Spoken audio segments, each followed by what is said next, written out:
took so long, I had stuff to take care of. Anyway, spring final week, and go! Also, yes, some episodes will be doubled because I just didn't want to bother to go back and make a week 12 again. Well, that was anticlimactic. The first half was okay. I like the explanation as to Joshua coming back, but after that, he just lets Neku go for, like, no reason. And then everybody's fine. And then Joshua's just like, oh, he changed my mind. Why? Why did he change your mind? Why do you suddenly decide that Shinjuku is worth saving? It's really flat. I hear the second game is better, so hopefully that will get an adaptation, but this was just really anticlimactic. So, they used to be idols, and then one idol got jealous of the other, and somehow became a fallen angel. I don't know. I don't care anymore. This series needs more time and more pacing. I don't necessarily think it needs another season. I just think this series should have been 2 core instead of 1 core, because it had a good idea, but it was just so rushed. Also, the queen just forgives them for fighting for some reason. Man, this was disappointing. Well, that ended serviceably. Like, Mirako gets kidnapped by Edward for some reason, and then she gets rescued. We do see that Rum is probably still alive, which is kind of neat, but other than that, it ends exactly like a show that's going to get a second season. I don't really mind it getting a second season because I like this show, but it just ends like a show that's going to have more episodes. The only noteworthy thing is that more kids are being brought to the house, and that's really creepy. So I guess in the future, Mirako and company are going to have to break them out of their mind control, which is kind of neat. But other than that, it just ends like a show that's going to get more seasons. So, bring on the new season! So in the span of 1 episode, it was a hit and run, then it wasn't a hit and run, then somebody admits to him hitting her on purpose, and then he's like, oh, I killed her on a different hill. And I was like, so, why does that matter? What is the point of any of this? Also, I can't see your face, so I don't really care. To tell you the truth, the only reason I kept watching this show is because I wanted to see if there was a subbed opening. There wasn't. Not gonna lie, the twist about everybody actually being human and that the animals Odokawa was seeing were all in his head is actually kind of a neat twist. I'm still pissed off about the mystery, and the only reason she killed her was fame, I guess? We briefly see her here, just like we briefly saw her before, but to tell you the truth, she doesn't leave an impact because we barely met her as a character, so she killed her, and that's about it. Everybody else goes to prison, or some of them die, I guess. It ends with her getting in Odokawa's taxi, but to tell you the truth, since we barely knew her as a character, and the mystery was never really touched upon, I really don't care. If we do another season of the show exploring Odokawa's trauma and how he sees everybody as animals, I might actually be down for that. But unless that happens, I'm not watching another season of this show. So it was a murder, and then it was an accident, and then it was a murder, and then the culprit is like, oh, I actually killed her on a different hill, which is relevant. Why? To tell you the truth, most of this episode went over my head because by this point I was pretty much done with the show and I just didn't care anymore.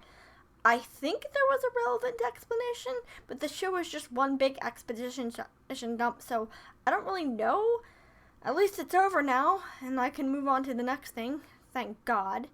I really, really, really wanted a sub version of the opening, though. I guess that's what YouTube is for. Well, it ended. There was a battle, and to tell you the truth, I don't remember much about this episode because at this point, it had been a long time since I'd watched everything, and I just don't really care. It's funny, it's not really, and it ended like a show that's getting another season. Much like a lot of shows on this list. she's going back to live with her mother, typically. Can we just have one show where the abuse victim isn't pushed to forgive their abuser? Please?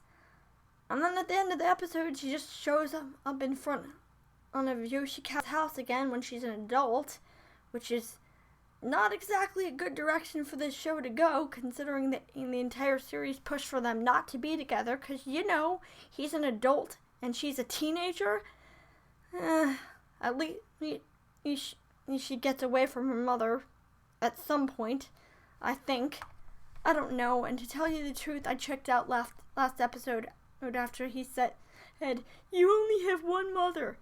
Again, this is the mother who slapped her and told her she wanted her to be aborted.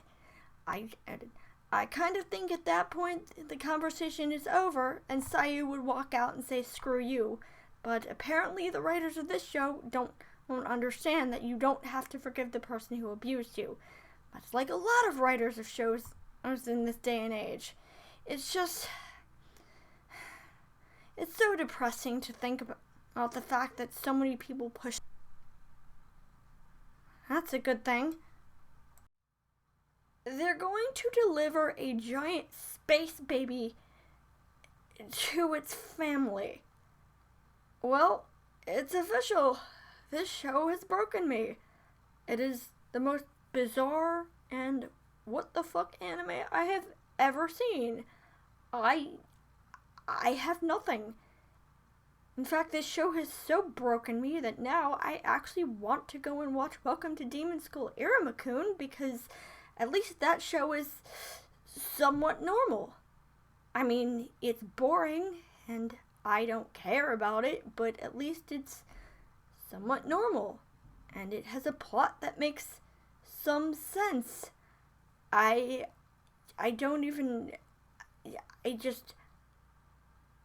have nothing. Well, the villain's been beaten, and somehow it leaves Nemo with no powers. I have no idea why or how, but at this point I really don't care. This series is so generic it just leaves me with nothing to talk about.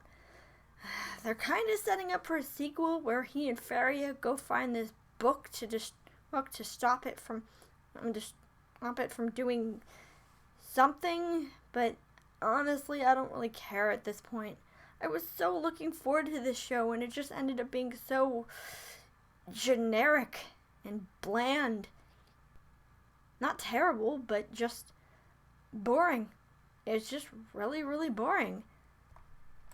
Well, that's the end of Joran. The show was horrible. Everybody's dead, except for Asahi, who now has that weird changeling power thing, which doesn't make any sense, because she and Sawa aren't related, so how did she get it? Unless she and Sawa are related, or unless they're implying that Sawa's not actually dead, I don't know, and at this point, I really don't care. This show was bad, and I'm so glad to be done with it. Well, that's it for spring. Barring my best and worst list, we should be moving on to the summer first impressions video at least by the end of the week. This season just sucked, and I'm really, really, really glad to be done with it, because it looks like summer's gonna have a much better batch.